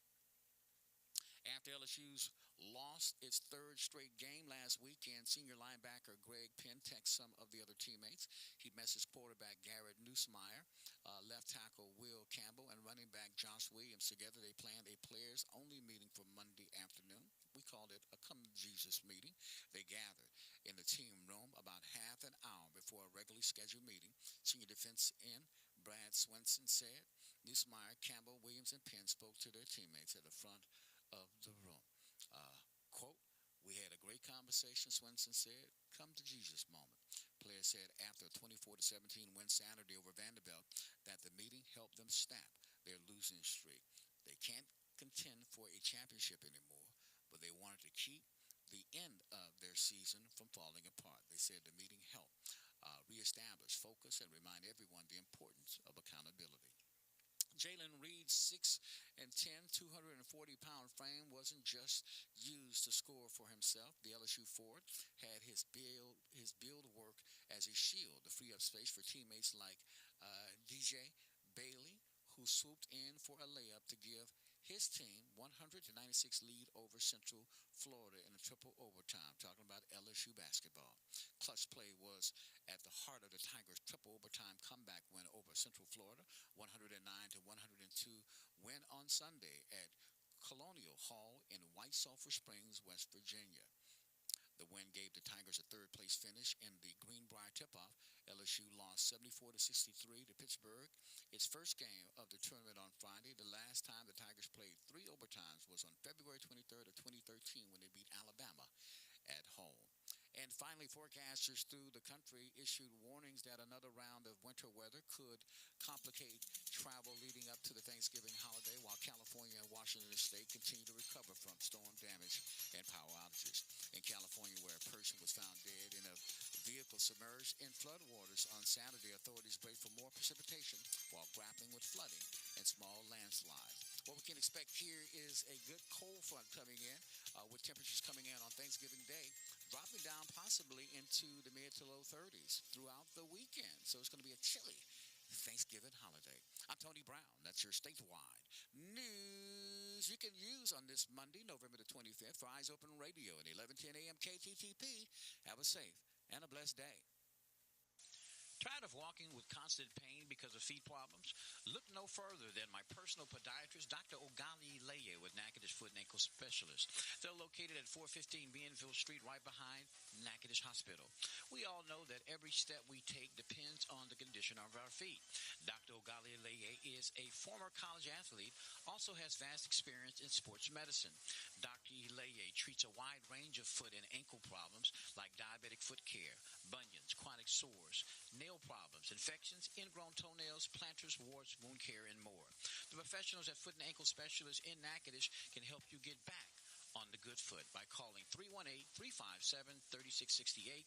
That's 318-357-3668. So whether you need foot or ankle surgery because of a sports injury or just need constant foot care because of diabetes, put your best foot forward and call Dr. Ogali Leye with Natchitoches Foot and Ankle Specialist today at 318-357-3668. Dr. Ogali Leye with Foot and Ankle Specialist, 415 Bienville Street in Natchitoches, the only podiatrist in central Louisiana that is one step ahead of everyone else.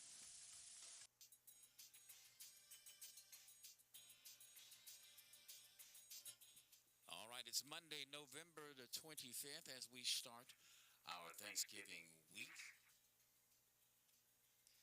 My bad, Q.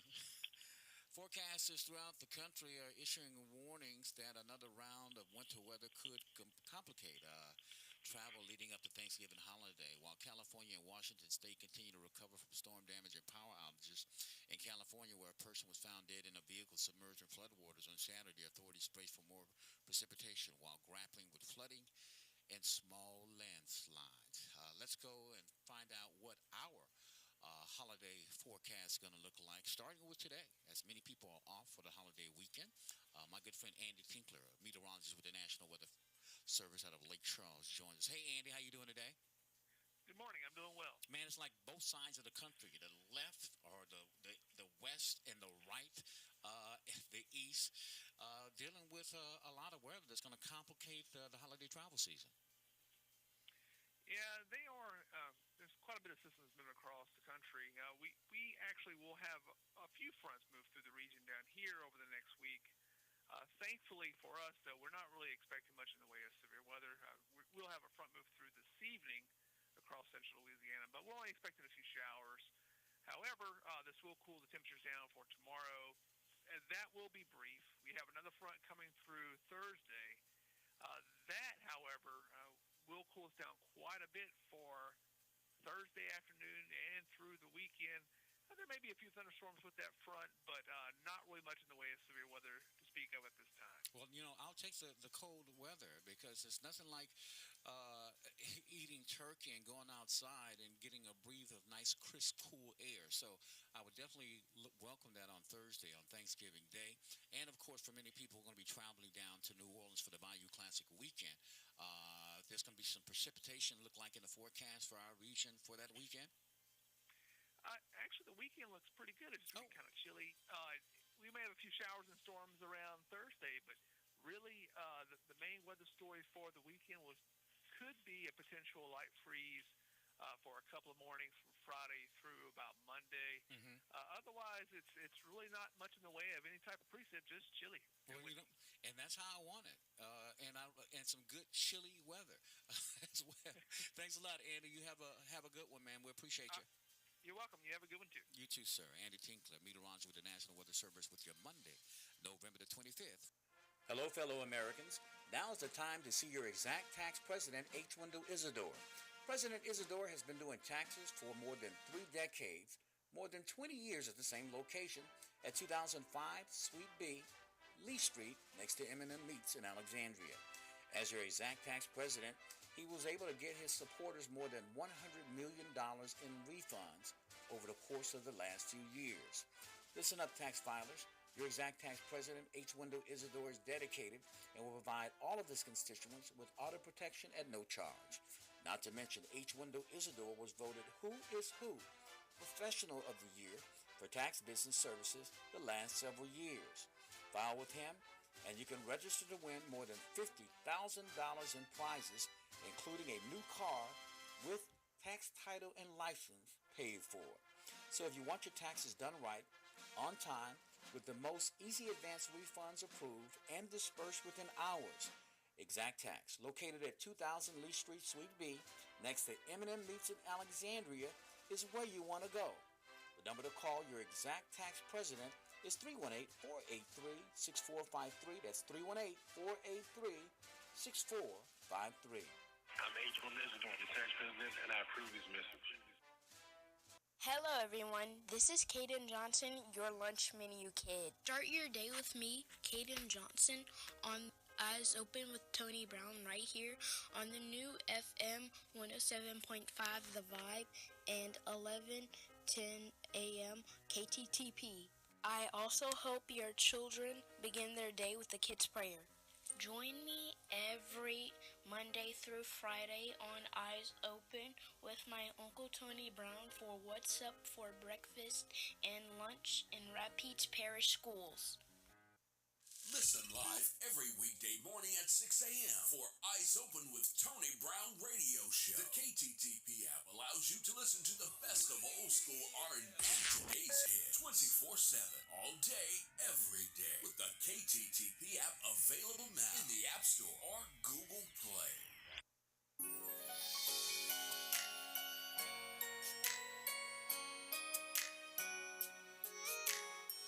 Good morning. This is Bianca Brown with your scripture of the day. Today's scripture comes from the book of Galatians chapter 1 verse 10. For do I now persuade men or God? Or do I seek to please men? For if I yet please men, I should not be the servant of Christ. Today's scripture is being brought to you by the Monroe Street Church of Christ in Alexandria, Louisiana. If you would like to learn more about how you can be a servant of Christ and not a pleaser of men, you can do so by contacting the church. You can give them a call at 318-448-2494 and ask to speak with Brother Jesse Allen. Or you can write the Monroe Street Church of Christ at 2008 Monroe Street, Alexandria, Louisiana, 71301. As we always say, we will continue to lift you up in the precious name of our Lord and Savior, the man Christ Jesus. Today's Daily Bread, the author writes, is titled A Prisoner No More. A Prisoner No More. Read Exodus 4, chapters 4 and 6, and Matthew 14:22 through 36. The author writes, a middle-aged man approached him after he led a workshop at his place of employment and asked a question. I've been a Christian nearly my whole life, but I'm constantly disappointed in myself. Why is it that I always seem to keep doing the things I wish I didn't do and never seem to do the things I know I should do? Isn't God getting tired of me? Two men standing next to me also seemed eager to hear the response. That's a common struggle that even the Apostle Paul experienced. Quote, I do not understand what I do, he said. For what I do not do. But what I hate, I do. Romans 7:15. But here's some good news. We don't have to stay in that trap of discouragement. To paraphrase Paul as he writes in Romans 8, the key is to stop focusing on the law and start focusing on Jesus. We can't do anything about our sinfulness in our own strength. The answer is not try harder to be good at keeping the rules. Instead, we must focus on the one who shows us mercy and cooperate with the Spirit who changes us. When we focus on the law, we are constantly reminded that we'll never be good enough to deserve God's grace. But when we focus on Jesus, we become more like Him. I sometimes get caught in the cycle of trying harder to be good, failing, getting discouraged and giving up. Help me, O Lord, to depend on your grace and to draw near to you so that you can change my heart. Today, let's all focus on Jesus. I'm Tony Brown. That's your daily bread.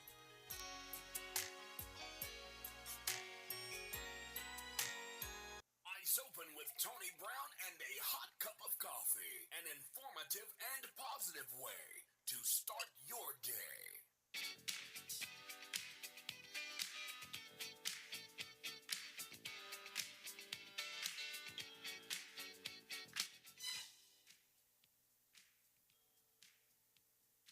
All right, we're back right here on your Premier Morning News Magazine. We'll go live to my.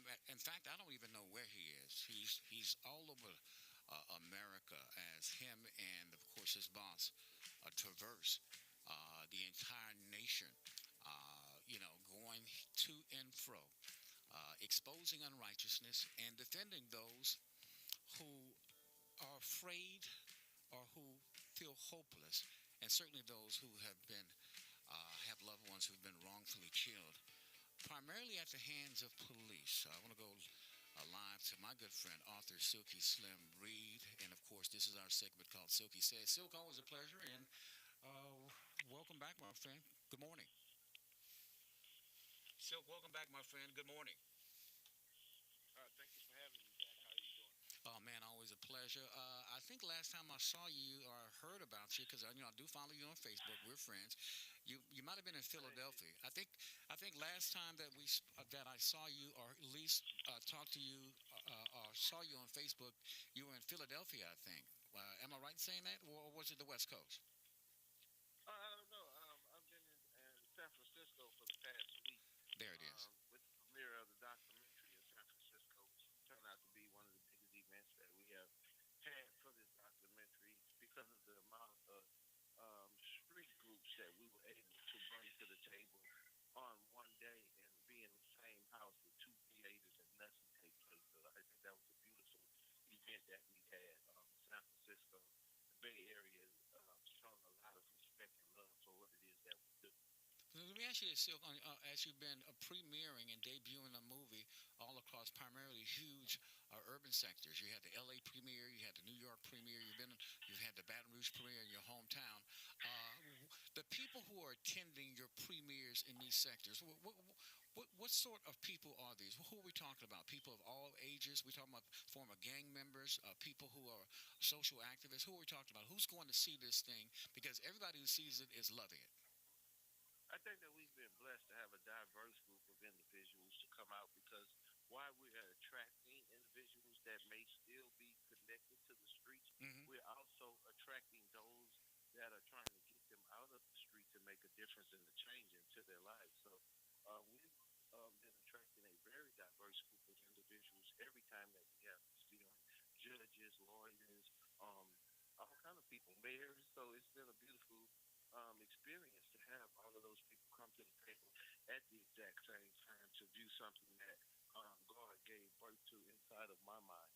Fantastic. Well, I know God is giving you the increase, and you kind of like doing these markets and these premieres all across the country, but I know you've been in negotiations with some film companies, namely Netflix. Are we talking about maybe sometime in the near future that we can actually see this streaming online on one of the big platforms? Very well possible. The attorneys are working things out to make sure that everything is straight on what we've been given. And then for the new year coming out, the first quarter of the new year, I'm sure that you will see this on one of the major platforms. Well, look, I want to, when you do that, or even maybe before you do that, I want you to come on back home, come to Central Louisiana, where your son was born, and I want you to do a premiere here. I mean, I'll help you get the movie theater, and we'd really like to have you here. So let's you and I talk about that at another time, maybe over the holiday season. Oh yeah, I would love that, man. So most definitely. Yeah, let's make it happen. Just let me know. We just need to know where to have it at, and we'll be there. Well, look, we can do it here. We can do it at Marksville at the casino. They have a beautiful theater over there. I'm connected really over there, and I think those people in the Marksville surrounding area, being that we worked at Case, and Ben has a client over there in the Marksville area, the brother who was killed in the jail, and coming down there to the New Roads area. So I think that would be a good location. plus it's close enough for people in Alexandria to participate as well. But I really want those people in Simmsport, Marksville, that whole New Roads area to see this, how what God can do when you change your life and use the powers and the talents that He's given you and use them for good. So, you had a revelation like Saul of Tarsus on a road to Damascus. You had a blinding light moment. And I just love your resolve, how you did, just like Paul. You stopped cold turkey. You put down your gun. You walked away from it. People who know you and who know me know that I've been sharing your story since you and I have been on this journey as fellow soldiers and this fight for people's rights and this fight for people's freedom. Speaking of that, what's going on with the case up in Dallas where the brother was killed by a police officer by went to the wrong floor, walked into his apartment and shot him dead? Give us an update on that case. Well, man, I think that was one of our biggest cases this year now that we have went in. The jury has found them guilty. We were awarded $98.7 million on yesterday. So it feels good morning, believe me, man. So that's one of the largest, that is the largest settlement that has been brought to us on all of these cases that we look across the nation. And I think it's a clear example of setting Black Lives Matter inside of a wicked system that's about to happen. So for us to accomplish that $98.6 million at a time when America is upside down is a big statement either way it goes. A lot of people say, how much of that are we going to collect? We're going to collect as much of it as God allow us to because we're going to stay on top of it for the remainder of this. And of course, with this new president that's about to take over, that's willing to give these individuals immunity. And the thing that you have to realize is that once you cross the line and you break the law yourself, then you should no longer be considered a police officer. I've said it over and over again. We have individuals of very wicked forces joining the police force. Some are with the Ku Klux Klan. So if a Ku Klux Klan joins law enforcement, that's a Blue Klux Klan with a damn license to kill individuals. We see it every day. We have to hold them accountable. But when you have a wicked thinking individual, or ignorant thinking individual headed to the White House and say, I'm going to give them immunity, we're looking for a damn blood blast now. So we have to stay on them. We have to make them live up to the so-called Constitution of the United States of America, which they're ready to do away with. And my biggest fear is that Donald Trump will get into office and refuse to come out and throw this into a dictatorship, and we're going to be the ones suffering at the hands of it. But for us, Tony, I've always said this, until we answer every knock with a damn knock, it's not going to stop. So for us to just keep praying and playing and singing and marching, kind of start swinging if they start banging. Oh, man. We have to be able to stand up on our feet, too. Well, you know what? And of course, I know you're definitely not advocating violence, but I think just like Brother Malcolm X said, and I agree, if somebody puts their hands on you, you have the right to put your hands back on them to defend yourself. Of course, because we're never advocating for violence, but we have to take the same stance that they take when they say that they're protecting themselves. You better protect yourself. Come on. Don't be a fool and to get hit upside the head and don't hit back is what I'm saying. Well, I love the Bible, but I don't think turning the other cheek have got us very far. We got headaches and still got bruises from turning the other cheek. So sometimes you have to make sure when you turn the other cheek, a fist come behind it. So, man. Eye for eye, brother. We have to be wise.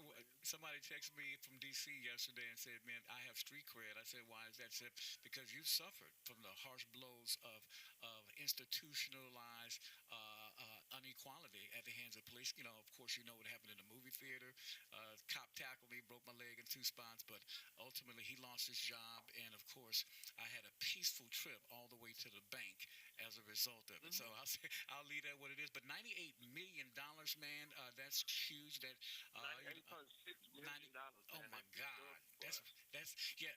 And of course, I know people saying that's what they award versus what you can collect. But who's the primary liability holder here? Is it the police department? Yeah, well, no. Of course, Dallas is trying to escape the rim. We're still fighting with them, so that fight continues. So this is for the apartment complex, the ex-officer, and other individuals that was involved. So the cover-up. Holding them accountable is super important. Yeah. Holding them accountable is super important for us. at the end of the day, Tony, that's all that we can do. Take the fight to them, and I think we've been very, very successful and moving on that, making sure that we hold their feet to the fire. This is a very dangerous time for us in America. I was telling someone this morning, it's almost like I don't like coming out the house anymore because the attitude shift is there now. Yeah. Very arrogancy, all of that is there now. And I was wondering, I'm not sure, but I walk around in my mind very defensive. Like if they play with me, I'm going to show them. Yeah. And we shouldn't have to live like that, but I walk around in my mind exactly like that because we want the same respect that we give. Yeah. And we have to change this shift that they have. And the only way that I see to do it is to make sure you respect my boundaries and my bounds where I'm walking at right now. So I'm keeping it real out here, man. Well, sure that I raised my son to be a young man and don't be fearful of anybody because they're trying to instill fear on us right now. So I believe that, man. Absolutely. I got to get to court. I got a couple of things I got to handle. Okay. I'm in the dirty South. Well, our part of the United States of America. So I'm in Louisiana today, man, but I'm getting up out of here. Okay. To make it over into Phoenix, Arizona, where we'll be doing a premiere coming up, man. So keep me informed, man. Let's get back on and rap again, man. Thank you so much for always having me on, and thanks for being the voice of the people, okay? Well, hey, man, keep your head on the swivel, brother, okay? Always, man. Thank you. All right. Peace out. Arthur Silky Slim Reed, of course, talking about the huge award they got. Not only the officer being found guilty, but also a $98.6 million judgment in that Von John case over in Dallas, the young man who was killed in his apartment complex by a off-duty Dallas police officer. So, breaking news, you heard it right here first. More Eyes Open when we come back. Don't go away.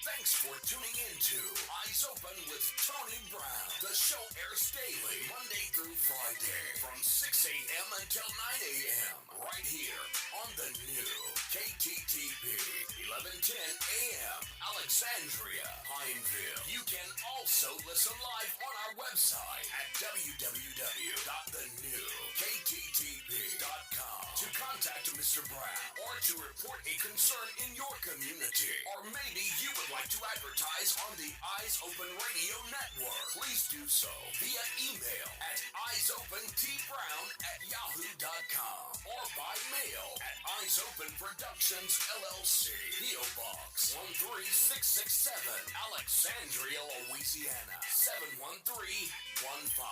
The views expressed on this program are not those of this station or its affiliates, and are the opinions of the people who choose to participate in this forum.